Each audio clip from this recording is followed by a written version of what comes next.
We're here with Mike Muska, Dean of College Relations at Poly Prep in Brooklyn, New York, and co-author of Getting In. In this segment, Mike is going to go behind the scenes in the selective college admission office and explain how things really work and decisions are really made. Mike, who comprises the admission office, and why does the process really work? What happens when an application actually comes in? Well, I think what's important in terms of understanding the whole process of the application, we talk about it in the book a lot, is that the whole concept of what is going to be your file in the school. And the file basically are the many parts of the application that are put together that comprise what the committee is going to review. And it's going to be your transcript, it's going to be your test scores, it's going to be your recommendations from both your counselor at the school, it's going to be recommendations from your teachers, it's going to be a profile from the school that puts a context on how many of the students go to the particular types of schools that you're applying to, and the opportunities that you're able to put in the application of your essay and a list of your extracurricular activities.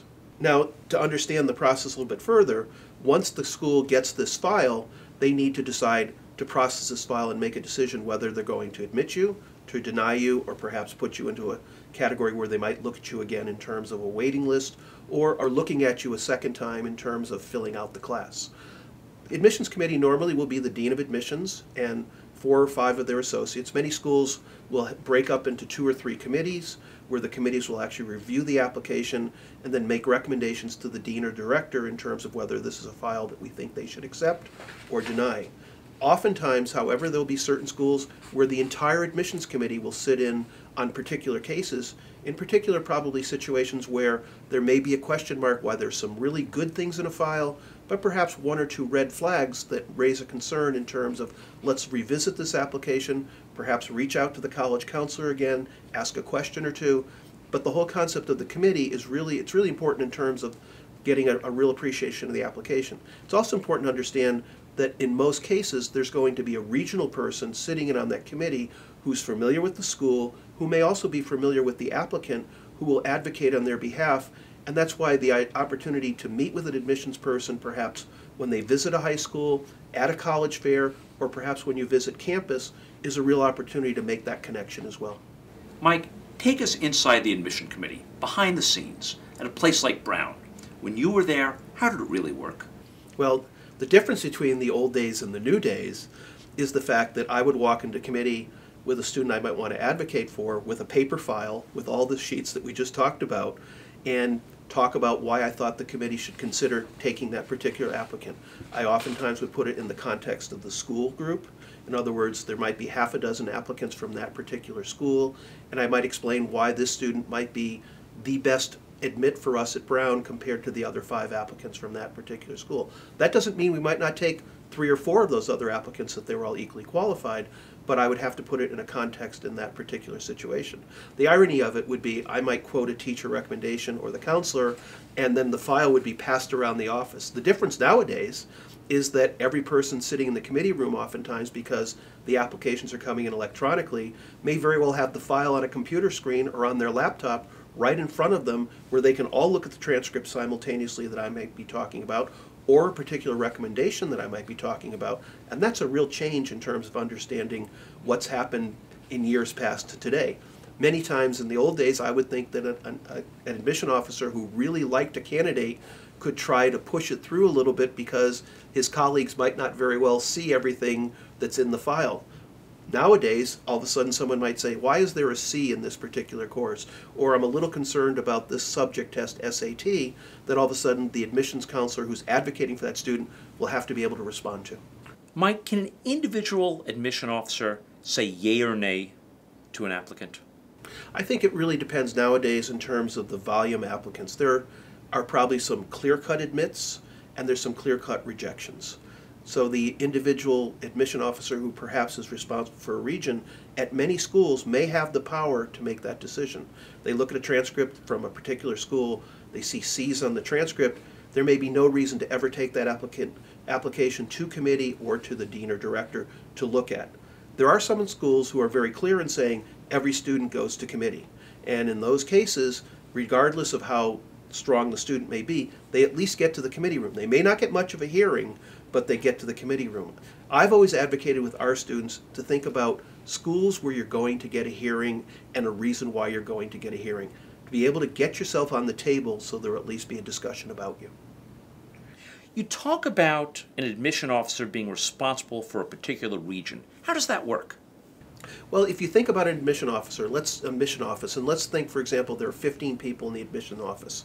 What you might do is have one officer who's assigned to the New England area, another officer who's assigned to the northern Midwest, another officer who's familiar with the Southeast, another admission officer who might have California, and perhaps an international admission officer. It's their responsibility to know their territory, to know the schools in the area, the quality schools in particular areas, and perhaps to get out on the road and be able, if funds allow, to certainly recruit students from those schools to apply to that particular university. So it's their role, again, on top of that, when they then go into the admissions committee, to be the person who can speak on behalf of the student in the school, because they're more familiar than anybody else in that room about that particular school and perhaps that particular student. Let me see if I really understand this. Are kids in competition with other kids from their own school or kids from schools nearby?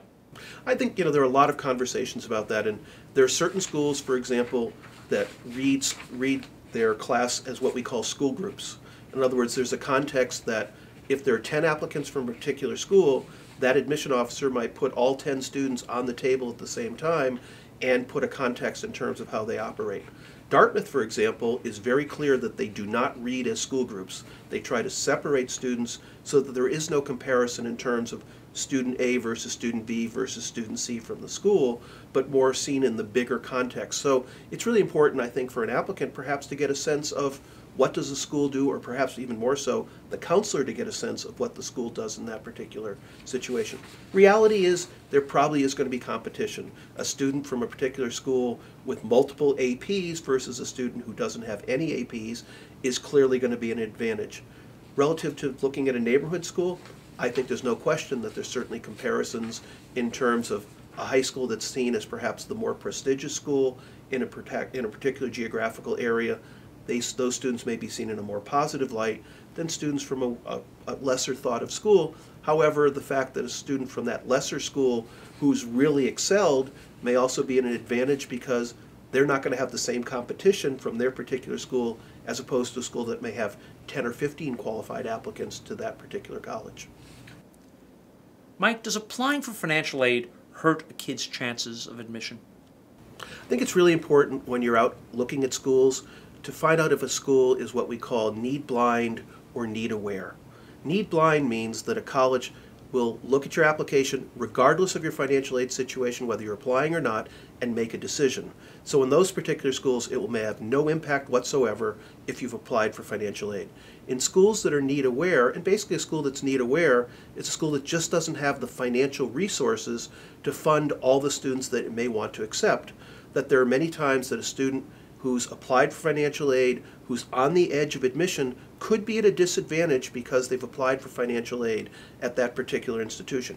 If they're an incredible applicant, if they're a student of color, if they're a top student athlete, it's probably not going to be a factor. But if they're just a good, solid student who is going to be in competition with similar students, the student who doesn't need aid is clearly going to be at advantage with a student like that at a need-aware school. How important is diversity in college admission? And is diversity solely racial? I think it's important to understand diversity in the huge context of college admissions. Colleges have the right to do whatever they want in their particular institution.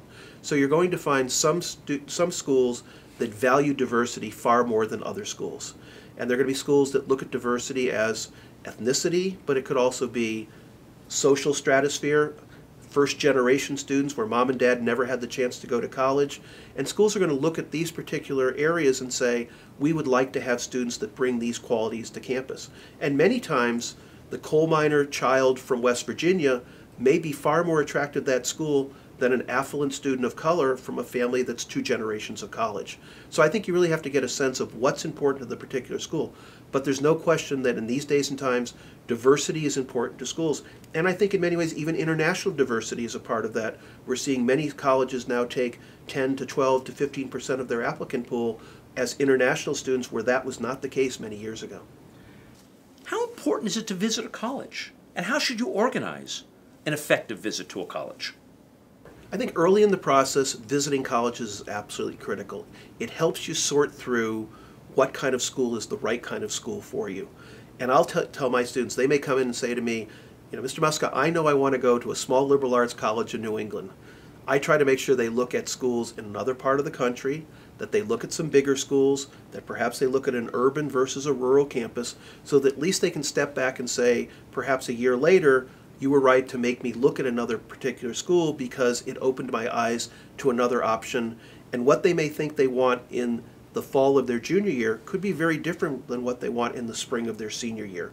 So it's important to have them think about it in that process.